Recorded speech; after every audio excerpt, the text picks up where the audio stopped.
Hello friends, welcome to my channel Digonto Hormone Arts. So today I am going to show you how to draw scenery. তো আজি মই দেখুৱাম আপোনালোকক কেনেকৈ scenery drawing কৰা হয়। তো আহকচোন আমি ভিডিওটো আৰম্ভ কৰোঁ। Scenery আঁকিলে কি হয় সদায় আপোনালোকে এটা কথা মনত ৰাখিব যে এইটো আপোনালোকৰ পেজ। তো পেজটো আমি 50-50 ডিভাইড কৰি ল'ম। ইয়াৰ পৰা এইটো 50। তো আমি 50-50 ডিভাইড কৰি লৈছোঁ। তো কি হয় 50-50 মানে ভাগ কৰি ল'লে চিনাৰীটো দেখিবলৈ ভাল হয়। চাবচোন কেনেকুৱা লাগে।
তো জাস্ট এনে সিম্পল মই এনে ড্ৰয়িং কৰিছোঁ। এতিয়া মই এইটো আপোনালোকক ছেটিং কৰি দেখাই দিম।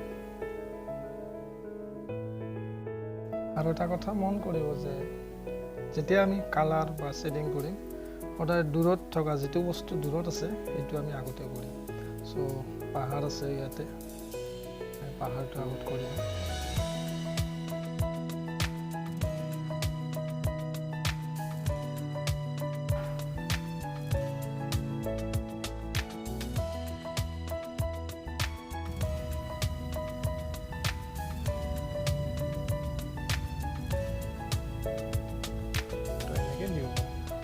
তাৰপিছত আমি এতিয়া হাউচটো কৰি দি আছোঁ।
ফিনিচিংটো এনেকৈ ধৰণে কৰি আছোঁ লাহে লাহে।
ফ্ৰেণ্ডছ, এইটোৱে আছিল মই পেঞ্চিল শ্বেডিঙেৰে আপোনালোকক দেখাবলৈ চেষ্টা কৰিলোঁ।